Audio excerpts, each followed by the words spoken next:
Vishnu मन्चु Prabhas Akshay Kumar मोहनलालको movie Kannappa हेरेर आएको छु गाइज। के यो मुभी थिएटरमा हेर्न लायक छ? आउनु कुरा गरौँ। कनप्पा एउटा डिभोसनल मुभी हो होइन, जसमा चाहिँ शिव भक्तको कहानी देखाइरहेको छ। र कनप्पा सुरुमा उसले देवताहरू केही भगवानहरू केहीलाई पनि मान्दैन, तर पछि गएर ठुलो शिव भक्त कसरी बन्छ भनेर यो मुभीमा देखाइरहेको छ। र यो मुभी कनप्पाको कुरा गर्नुपर्दा चाहिँ फर्स्ट हाफ एकदम बोरिङ लाग्यो मलाई। कहाँबाट कुन सिन एड गरे हो, के गरे हो, म्युजिक पनि पुरा ठुलो ठुलो आवाजमा आइरहेछ, के हो थाहै हुँदैन। र फर्स्ट हाफमा मलाई एकदम उठेर आमाम जस्तो पनि लागिरहेको थियो, तर अलिअलि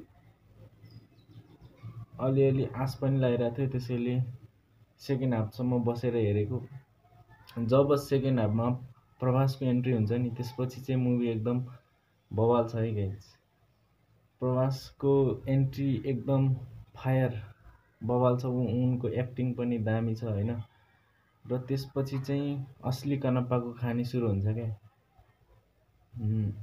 कनप्पाले कसरी देवतालाई नमान्ने मान्छे कसरी पछि शिवको भक्त बन्न पुग्छ भनेर यस्तो दामी तरिकाले देखाएको छ होइन। सेकेन्ड हाफमा लास्ट 40 मिनट हेर्नु होला, पैसा वसुल है, फुल पैसा वसुल। लास्टमा क्लाइम्याक्स हेर्नुभयो भने तपाईँको आँसु पनि आउन सक्छ।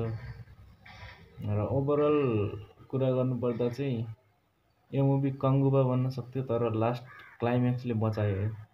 क्लाइम्याक्स र प्रभासको एन्ट्रीले गर्दाखेरि यो मुभी बचायो।